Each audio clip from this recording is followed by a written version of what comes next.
Bien, gracias. Gracias por invitarnos.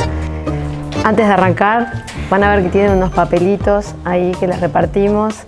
La idea es que pueden escribir 5 nombres, por lo menos, si tienen más, de arquitectas uruguayas que, bueno, tengan en el entorno de 70 o más años, que ustedes hayan conocido porque hayan sido referentes. Muchas de los que estamos acá somos arquitectas porque hayan sido referentes, las hayan escuchado, las hayan leído, hayan sido sus docentes, hayan estado en libros, en artículos o en algún curso de la facultad. Luego de escribirlo, les agradecimos si nos escuchan y bueno, al final cuando sea el intercambio, lo compartimos.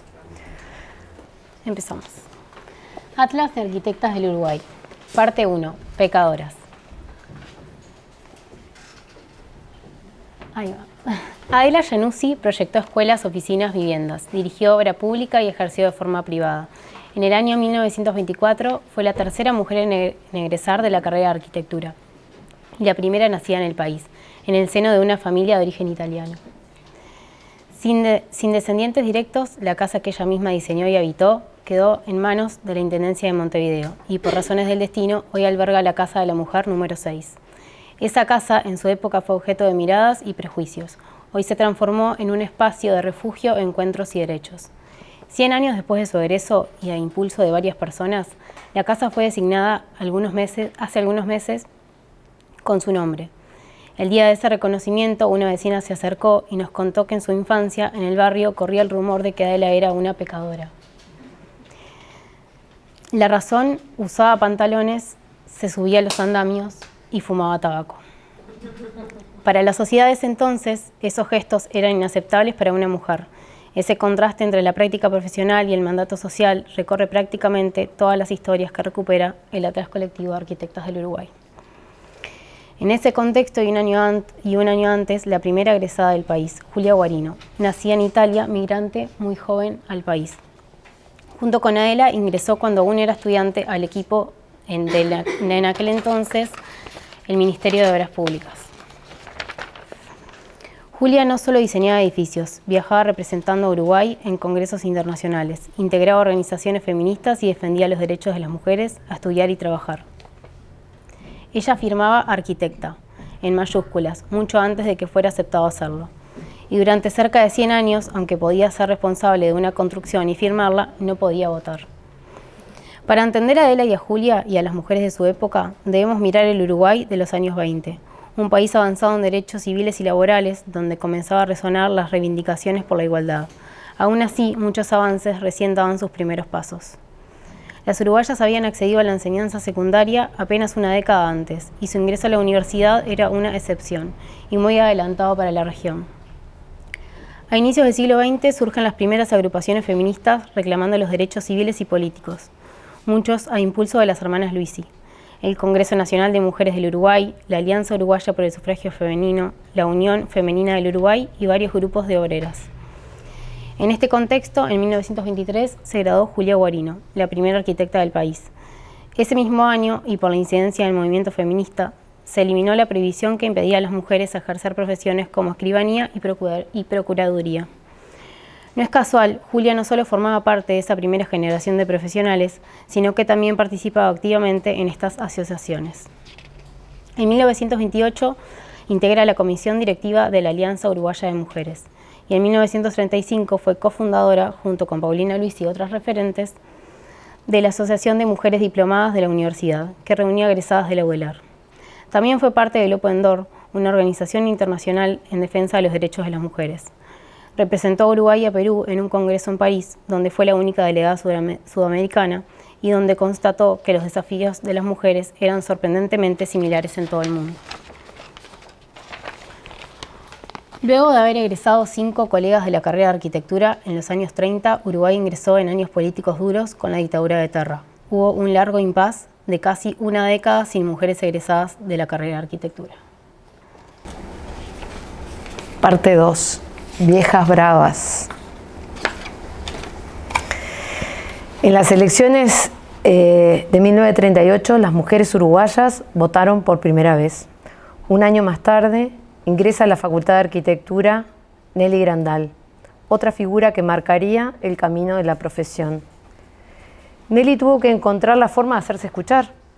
Como dijo en la entrevista que le hizo Virginia Arlington en el libro Viejas Bravas, una vez Nelly le indicó a un capataz de obra durante la construcción de un laboratorio en el cerro: una de Portland y 2 de arena.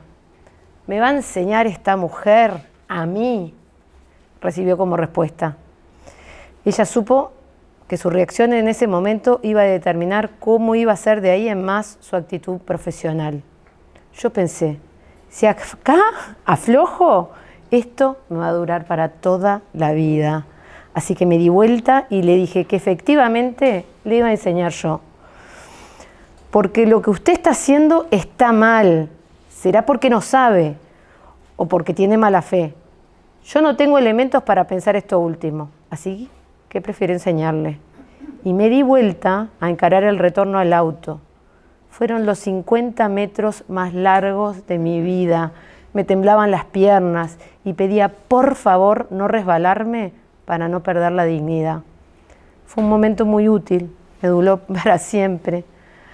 Así como también me duró muchísimo la amistad con aquel capataz. Nelly Grandal, con rigor y autoridad, mostró que una arquitecta podía dirigir equipos, decidir espacios y construir país. Su presencia en la obra pública desde el Ministerio de Obras Públicas no solo dejó edificios, mostró la capacidad de liderazgo. También fue sensible en apoyar. Cuando su compañera de estudios, Elsa Maggi, atravesó una pérdida familiar que casi la obliga a dejar la carrera, Nelly estuvo allí, apoyando en lo cotidiano, para que no soltara ese camino que habían empezado juntas. Fue un gesto de amistad, pero también fue un gesto de resistencia, en tiempos donde muy pocas mujeres lograban tener el título. Parte 3. Proyectistas de avanzada. Las mujeres que siguieron ese camino también enfrentaron tensiones entre los cambios globales y los desafíos locales. En los años 60 y 70, en el mundo avanzaban los movimientos por los derechos civiles y el feminismo de la segunda ola. En Uruguay se vivían tiempos políticos duros: censura, intervención universitaria, exilios. Aún así, muchas arquitectas sostuvieron prácticas, investigaciones y docencias en condiciones adversas. Espacios para habitar. Charna Furman impulsó proyectos de vivienda cooperativa con una mirada social y feminista extraordinariamente avanzada para la época. Su trabajo con Mujefa, una cooperativa integrada exclusivamente por mujeres jefas de hogar, abrió caminos para pensar ciudad, cuidados y autonomía en tiempos que volvía la democracia. Así también arquitectas como María Magariños y Marta Cecilio, desde la gestión del hábitat y la participación comunitaria, construyeron nuevas aproximaciones al diseño y al territorio. Isabel Viana entendió muy temprano que la arquitectura no empieza en el plano ni termina en el edificio, empiezan las personas. Proyectó donde casi nadie miraba, en los bordes, en el territorio, en el ambiente, en la vida cotidiana de las personas. Su trabajo preciso, silencioso y persistente cambió realidades sin necesidad de monumentalidad. Pensar críticamente. La arquitectura tiene quienes la construyen y quienes la piensan, la estudian y la enseñan. Mabel Huiria fue de las primeras en manifestar algo que la disciplina tardó décadas en reconocer: que no todos los cuerpos viven la ciudad y sus espacios de la misma manera. Sus propuestas sobre la accesibilidad llevaron la disciplina más allá de la norma, convertirla en un derecho. Abrió un camino para entender que proyectar para la diversidad es un compromiso ético. Otilia Muras combinó el rigor técnico con una sensibilidad única. Forjó un camino con una mirada integral que atravesaba escalas, desde el mobiliario al territorio, demostrando que investigar, pensar y diseñar son parte de una misma práctica. Su actitud proyectual recuerda que la arquitectura también se transforma con precisión y profundidad.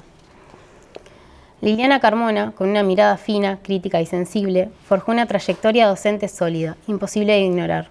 Se convirtió en la primera y única profesora emérita de la FADU en 110 años de historia. Romper un techo de cristal es abrir una grieta para las que vienen después, una grieta que no siempre queda abierta. Es importante decirlo, la arquitectura no es solo construir edificios, es imaginar ambientes para la vida, es pensar en aulas, en patios, en cocinas, en barrios, en recorridos, en vínculos. Y esa arquitectura cotidiana, vital, imprescindible, fue y sigue siendo profundamente sostenida por mujeres cuyos roles muchas veces no encajan en el canon tradicional de la buena arquitectura. Investigadoras, dibujantes, docentes, curadoras, técnicas, archivistas, gestoras, calculistas, diseñadoras de mobiliario, diseñadoras de paisaje, expertas en hábitat, urbanistas, redactoras de normativa, expertas en diseño integral, accesible para las personas. Gran parte del trabajo que mantiene la vida y que mantiene viva a la disciplina no tiene un lugar de privilegio en los libros y no suele considerarse parte del proyecto. Pero sin ese trabajo, la razón de la arquitectura simplemente no existe. Arquitectas del Uruguay y el Atlas Colectivo nace de la necesidad de recuperar una memoria dispersa, silenciosa y volver a contarla desde otra plataforma. Somos un grupo muy diverso, de más de 50 personas, docentes, estudiantes, investigadoras y colegas de distintas generaciones que empezamos a reunirnos con una inquietud común. ¿Quiénes fueron esas mujeres? ¿Por qué no las conocíamos? ¿Por qué sus nombres no estaban en los programas, en la historiografía? ¿Por qué no estaban en nuestros archivos? Parte 4. Protagonistas del Atlas Colectivo. Julia Guarino, Adela Januzzi, Sara Morialdo, Nelly Grandal, Elsa Maggi, Milka Alperovich, Otilia Muras, Felicia Gilboa, Etel Arias, Luz Morosoli, Margarita Gómez, Susana Pascale, Ana María Crespi, Perla Stable, Isabel Viana, Mabel Huiría, María Mariños, Luz Bentancor, Margarita Chao, Elena Svirsky. Angélica Ríos, Marta Cohen, Charna Furman, Teresita Escuber, Paula Gilberg, Mabel Bruno, Cristina Pastro, Iris Mina de Bettinelli, Ángela Perdomo, Eneida de León, Dinora Miseroki, Marta Arjona, Cecilia Ponte, Ingrid Roche, Mariela Rusi, Marianela Levin, Marta Cecilio, Liliana Carmona, Mabel Olivera y Rosario Chevarne. El Atlas Colectivo recoge 40 biografías, el 10% de las mujeres que egresaron de la Facultad de Arquitectura entre 1923 y 1983. Sus títulos estampan la palabra arquitecto, el genérico masculino, y la mayor parte de ellas no están en actividad. Probablemente muchos de estos nombres no les resuenen. La cultura arquitectónica enfocó las figuras masculinas, fue omisa en nombrar a las mujeres cuyas prácticas y producciones en muchos casos quedaban fuera del canon de producción y del canon del ejercicio. Autoras ausentes en las publicaciones especializadas, en la historiografía, en los cursos, en la nomenclatura recordatoria, fueron el impulso para construir este espacio de reflexión sobre estas cuestiones. Les invitamos a explorar estas 6 décadas que van del 23 al 83 de la mano del Atlas Colectivo para entender nuestro presente como arquitectas, este presente que en estos 3 días hemos venido escuchando en este ciclo de storytelling, donde se presentaron más de una veintena de voces de colegas que en este espacio compartieron con nosotras sus vivencias actuales de cómo hacen y cómo ejercen arquitectura.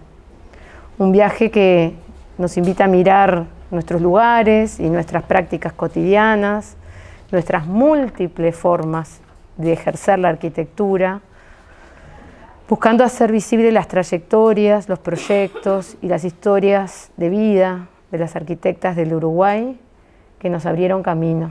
Esto es el Atlas. Esas mujeres que imaginaron ambientes para la vida cuando ni siquiera existía la palabra arquitecta en los títulos, cuando las mujeres no gozaban los mismos derechos civiles que los hombres. Hoy les presentamos muy rápidamente alguna de ellas, que las seleccionamos al azar, y esperamos que eso les impulse y les pique un poquito para descubrir por su cuenta las que integran este Atlas.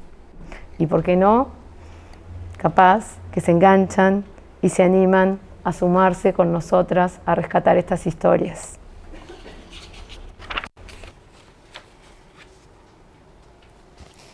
Camino al andar. En el año 2022 organizamos el curso Arquitectas del Uruguay, un Atlas colectivo, que se convirtió en un laboratorio de investigación.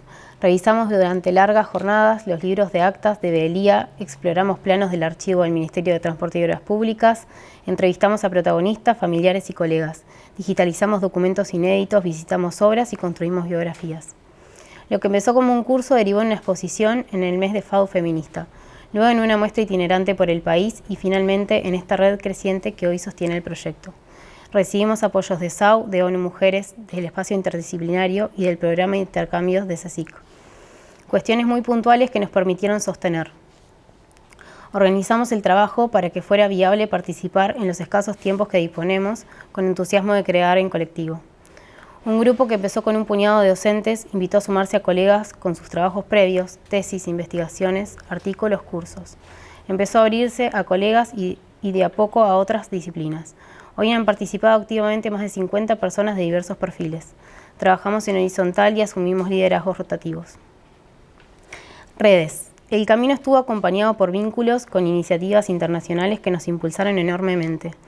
Un día una arquitecta, nuestras arquitectas, musas de la vanguardia, pioneras de la arquitectura ecuatoriana, mujer arquitecta. Gracias a ellas sumamos experiencias, metodologías para construir un archivo digital abierto que permite que cada nueva historia se conecte con otras, que cada biografía abra puertas a más hallazgos y que cada autora se inscriba en una constelación más amplia. Una voz para el cierre y una apuesta futura.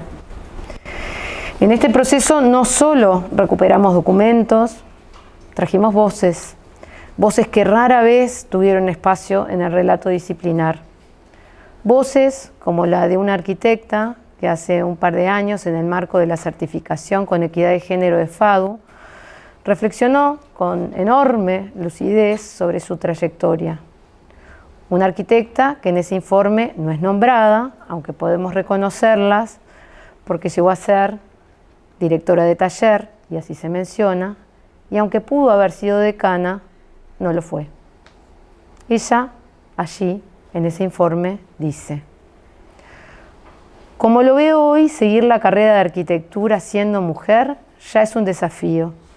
Es introducirse en un mundo que es más aceptado como masculino. Esa sensación de estar ocupando un lugar al que no se pertenece naturalmente obliga al esfuerzo por legitimarse en forma permanente. Ser la única mujer grado 5 directora de taller implicó tiempo y mucho esfuerzo para lograr que se reconozca la normalidad de ocupar ese lugar. Me daba orgullo abrir un camino, pero los hechos posteriores han demostrado que mi paso por allí fue solo un accidente. Ocupar un lugar como el decanato obligaba a volver a romper el techo de cristal, y aunque reconozco que aún hoy me estimulan los desafíos, tal vez carecía de la ambición o el valor necesario para pelear con los dragones. Una mujer que aspira a ocupar cualquier lugar debe aprender a ser peleadora. Si bien eso también lo aprendí, tiene su precio. Aun cuando soy una mujer fuerte, me gusta que me quieran. Y cuando uno más se expone, más golpes se reciben. Los hombres forman una ligación entre iguales que se abrió una vez para dejarme pasar, pero apenas di un paso al costado, volvió a cerrarse irremediablemente. Me duelen las mujeres talentosas, que reconozco más inteligentes y eficientes que muchos varones, y sin embargo no logran ganar los concursos frente a tribunales que tal vez no tengan ni la mitad de sus méritos. Con tristeza lo digo, es más fácil aceptar que un hombre ocupe cargos de dirección, aunque todos sepamos que no es el más adecuado, ni el más inteligente o esforzado, que abrirle el camino a una mujer que, habiendo hecho una carrera académica tal vez mejor, ha creado paralelamente una familia. Los varones se encuentran en el fútbol, los fines de semana, generando una confianza extra que se refleja luego en los lugares de trabajo.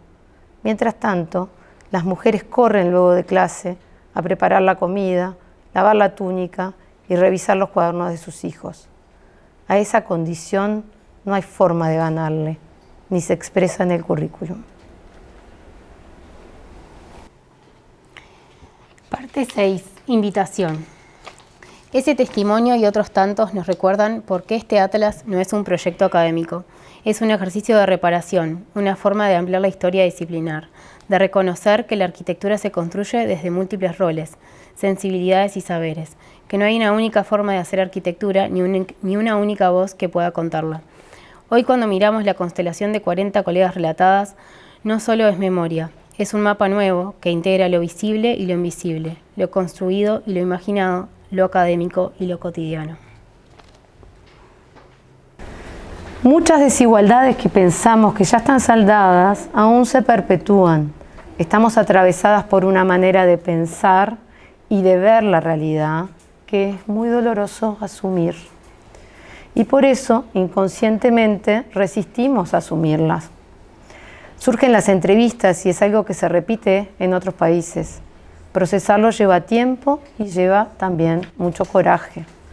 El canon asumido está incrustado en nuestro ser y construirnos es un acto de valentía del que no siempre se sale ilesa. Este atlas sigue creciendo, ahora en una nueva etapa en la que también sumamos otras mujeres creadoras de otras disciplinas, finalmente con apoyo del Programa de Investigación y Desarrollo de CSIC. Y seguirá creciendo mientras haya alguien que quiera aportar una foto, un plano, un recuerdo, un nombre, porque cada historia recuperada es una pieza más del puzzle y cada pieza nos ayuda a imaginar un futuro donde la arquitectura y el urbanismo finalmente se muestre con todas las voces.